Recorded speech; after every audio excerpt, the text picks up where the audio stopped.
بسم اللہ الرحمن الرحیم ایاک نعبد و ایاک نستعین۔ میں آج اپنے ان سارے پاکستانیوں کا شکریہ ادا کرنا چاہتا ہوں کہ جو آج سڑکوں پہ نکلے، جنہوں نے مظاہرے کیے، پروٹیسٹ کیا، ایک الیکشن کمشنر کے ایک جانبدار فیصلے، ایک سازش کا حصہ بن کے، ایک مافیا کا حصہ بن کے اس نے جو فیصلہ کیا آج، اور جس کی وجہ سے میری قوم سڑکوں پہ نکلی، میں سب کا شکریہ ادا کرنا چاہتا ہوں۔ پہلے تو میں اپنی قوم کے سامنے یہ رکھنا چاہتا ہوں یہ کیا فیصلہ ہے، یعنی یہ توشہ خانہ کیا چیز ہے۔ توشہ خانہ وہ ہے کہ جب ملک کا پرائم منسٹر، اس کے وزیر، اس کے آرمی چیف، ان کو جب پریزنٹس ملتے ہیں، جب وہ اقتدار میں ہوتے ہیں، تو جب ان کو تحفے ملتے ہیں، تو یہ جو سارے تحفے ہیں یہ جاتے ہیں توشہ خانہ کے اندر۔ ایک پورا ریکارڈ ادھر قائم کیا جاتا ہے۔ اس توشہ خانہ سے ایک قانون کے تحت آپ فیصلہ کر سکتے ہیں کہ میں ایک آدھی قیمت، ہمارے دور میں آدھی قیمت ہم دے کے ہم وہ خرید سکتے ہیں وہاں سے۔ سارا ریکارڈ اس کا ہے پڑا ہوا توشہ خانہ میں۔ تو یہ جو کیس اس نے کیا ہے، یہ جو کیس کے اوپر فیصلہ دیا ہے، میں آپ ساری قوم کے سامنے اب یہ کہنا چاہتا ہوں کہ جب بھی، اور انشاءاللہ ہم اب جا رہے ہیں عدالت میں آج سب کے سامنے کہنا چاہتا ہوں کہ یہ عدالت کے اندر کیس جائے گا اور اس میں ایک چیز غیر قانونی نہیں نکلے گی، کیونکہ سارا ریکارڈ اویلیبل ہے۔ اور جنہوں نے قانون توڑا ہے، توشہ خانہ کا قانون کس نے توڑا ہے؟ آصف زرداری نے اور نواز شریف نے۔ کیسے توڑا ہے؟ انہوں نے 4 مہنگی گاڑیاں اس توشہ خانہ سے نکالی ہے۔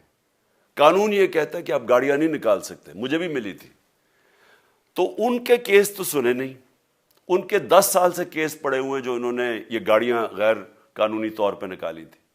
اور وہ جو کہ سارے میرے وکیل نے آج قوم کے سامنے بتایا کہ سارا ریکارڈ اویلیبل ہے، اس کے اوپر اس نے یہ فیصلہ کیا۔ تو پہلے تو ہم جائیں گے انشاءاللہ عدالت میں، لیکن میں اس الیکشن کمیشنر کے اوپر اپنی قوم کے سامنے اس کا ذرا اصلیت رکھنا چاہتا ہوں۔ یہ وہ آدمی ہے جو پچھلے 2.5 سال سے ہمارے خلاف فیصلے دے رہا ہے۔ 8 یا 9 دفعہ اس نے ہمارے خلاف فیصلہ دیا، ہم عدالت میں گئے اور عدالت نے اس کے فیصلے اوور ٹرن کر کے ہمارے حق میں فیصلے دیے، کیونکہ اس کے جو فیصلے تھے وہ غیر جانبدار نہیں تھے۔ ہم EVM مشینز کے اوپر کوشش کرتے رہے کہ اس ملک میں صاف اور شفاف الیکشن ہو، 2 سال کوشش کرتے رہے۔ اس الیکشن کمیشن نے پیپلز پارٹی اور نون لیگ کے ساتھ مل کے وہ نہیں ہونے دیا۔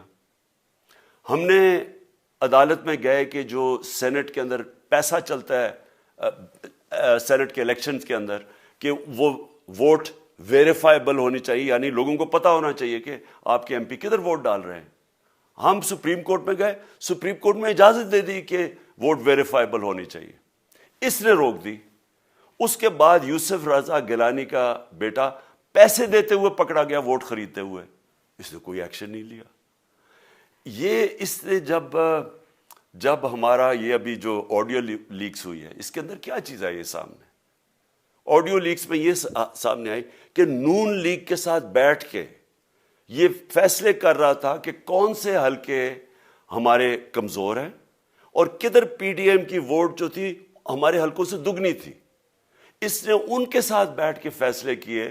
یہ جو ابھی حال ہی میں الیکشن ہوئے ہیں، اسی الیکشن کمیشن ہے، اس نے پہلے بھی جب پنجاب کے بائی الیکشن ہوئے تب بھی پوری الیکشن کمیشن کی مشینری نے ان کی مدد کی، اور اس کے گورنمنٹ بھی پنجاب میں انہی کی تھی، گورنمنٹ کی مشینری نے بھی پوری مدد کی۔ اس کے باوجود دونوں دفعہ یہ الیکشن ہار گئے، اور الیکشن اس لیے ہارے کہ پاکستان کی قوم ان کو ریجیکٹ کر بیٹھی ہے، اور اللہ کا شکر ادا کرتا ہوں ہمارے ساتھ کھڑی ہے۔ جب ہماری گورنمنٹ گئی تب سے یہ مافیا کوشش کر رہا ہے کہ تحریک انصاف کو ختم کرنے کی۔ پہلے تو انہوں نے گورنمنٹ گرائی بیرونی سازش، پھر انہوں نے کروڑ روپیہ خرچ کیا، 20 یا 25 کروڑ روپے کی ووٹیں خریدی، لوگوں کو لوٹا بنایا، ہماری گورنمنٹ گرائی۔ اس کے بعد جب ہم نے مظاہرہ کیا، پرامن مظاہرہ، آئین اور قانون میں رہتے ہوئے، ہمیں آئین اجازت دیتا ہے پرامن احتجاج کرنے کی، ہم نے پرامن احتجاج کرنا تھا۔ انہوں نے جس طرح ایک بیرونی جو آج بھی وہ سائفر اویلیبل ہے جس میں واضح ہے کہ ان کو باہر سے مل کے انہوں نے ایک گورنمنٹ گرائی تھی.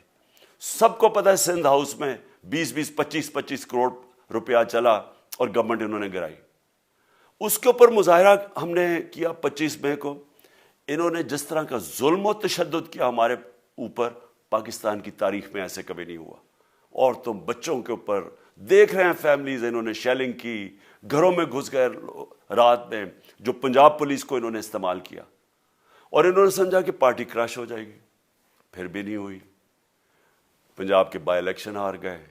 پھر انہوں نے میرے اوپر کیسز کرنے شروع کر دیے. کبھی عدالت میں ایک کیس ہوتا, کوئی 24 FIR ہے میرے اوپر. دہشت گردی کا میرے پہ کیس کر دیا. کیا کیس تھا؟ ساری دنیا میں رپورٹ ہوا وہ کیس.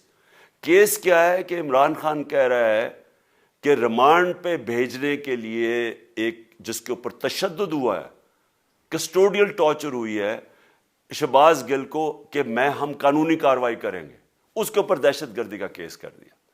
تو پوری کوشش کرتے رہے نہ کسی طرح اس کو, کیونکہ میچ میں تو آپ کھیل نہیں سکتے تھے, تو عمران خان کو میچ سے نکال دو باہر. یہ شروع سے ان کی کوشش تھی. پتہ ان کو چل گیا کہ عوام آ گئی ہے کھڑی ہو ہمارے ساتھ. بڑے میں جلسے ہوئے ہیں, کبھی اتنے بڑے جلسے ہوئے ہی نہیں پاکستان میں. اور پھر یہ جو ابھی جو الیکشن ہوا ہے اس کے اندر پوری پلاننگ کرتے, ایک کینڈیڈیٹ کھڑا کر کے پھر بھی ہار گئے. تو یہ مجھے پہلے ہی پتا تھا کہ انہوں نے اس کا رزلٹ کیا آنا ہے. میری ساری پارٹی کو پتا ہے, میں نے ان کو واٹس ایپ کیا, اپنے سارے لوگوں کو بتایا. مجھے کل رات میں نے سب کو بتا دیا کہ اس نے ڈسکوالیفائی کرنا ہے, کیونکہ یہ اس سازش کا حصہ ہے, یہ مافیا کا حصہ ہے. اور مافیا کیا کوشش کر رہی ہے, یہ ذرا ساری قوم سن لو. جو پاکستان کی سب سے بڑی پارٹی ہے, جو فیڈرل پارٹی ہے, باقی پارٹیز تو اب صوبائی پارٹیز رہ گئی ہیں, چھوٹی سکڑ کے ہو گئی ہیں فیملی پارٹیز. جو سارے ملک کے اندر ایک فیڈرل پارٹی ہے, اس کو ختم کرنے کی کوشش کر رہے ہیں.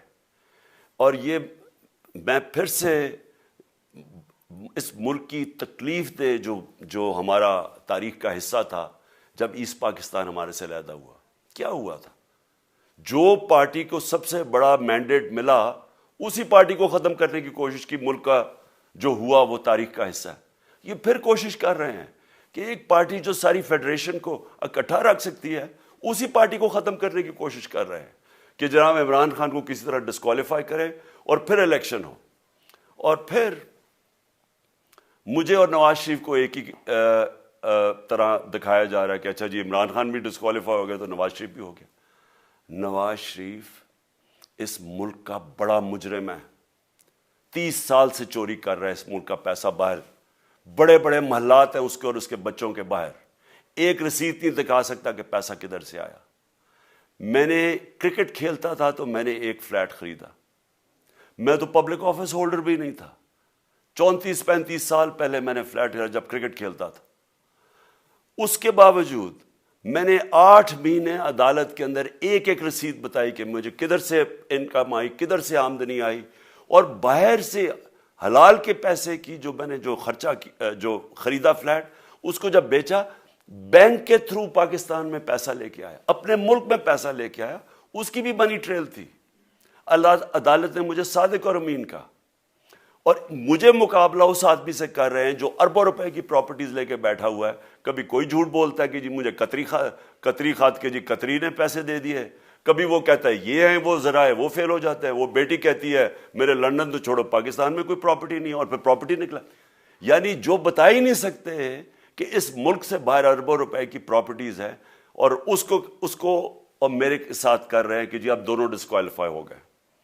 اور جو سب سے شرمناک چیز کیا ہے کہ جس آدمی کی ساری پراپرٹی سب پاکستان سب ڈکلیئرڈ اپنے نام پہ, اس کو ڈسکوالیفائی کر رہے ہیں, اور یعنی میچ سے باہر کے رکھنے کی کوشش کر رہے ہیں.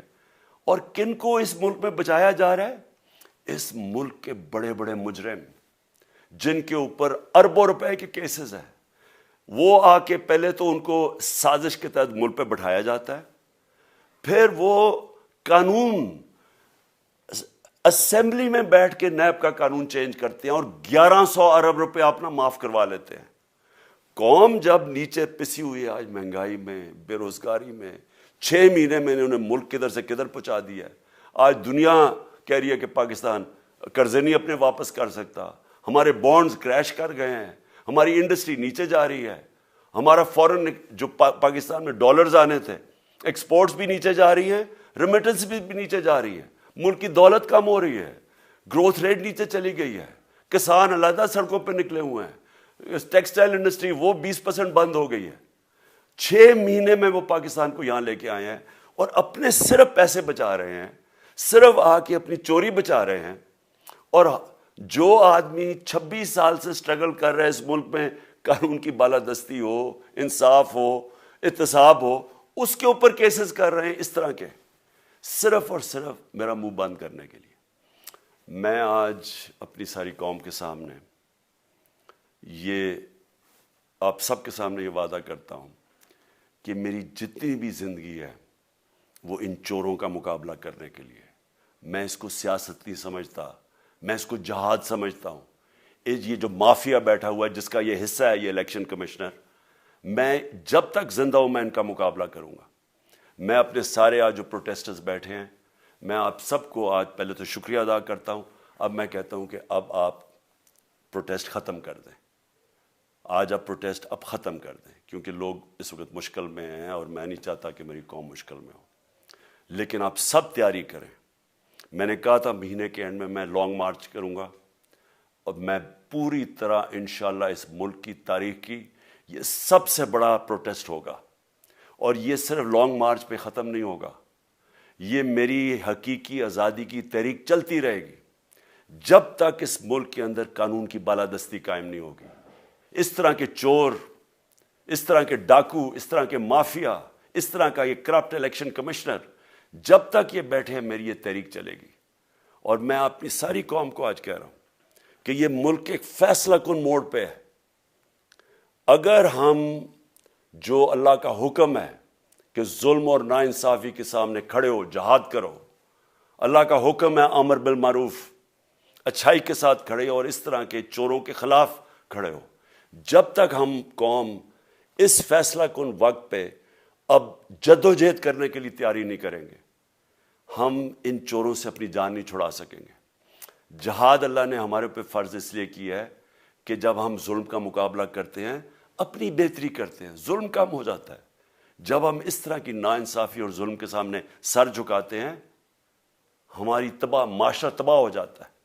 جب معاشرہ اچھے اور برے کی تمیز ختم کرتا ہے، یہ چور جا کے ملک کا فیصلہ کرتے ہیں، وہ معاشرہ کو تباہ کر دیتے ہیں.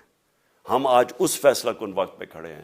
میں آپ کو کال دوں گا، پھر سے میں آپ کو کہوں، اور انشاءاللہ اس ملک کی تاریخ کی یہ سب سے بڑا مظاہرہ ہوگا، یہ سب سے بڑی پروٹیسٹ موومنٹ ہوگی، اور یہ رکے گی نہیں. اب یہ جب تک ہم اس ملک کو حقیقی طور پہ آزاد نہیں کرتے، یہ میری پروٹیسٹ موومنٹ اب چلتی رہے گی. پاکستان زندہ باد.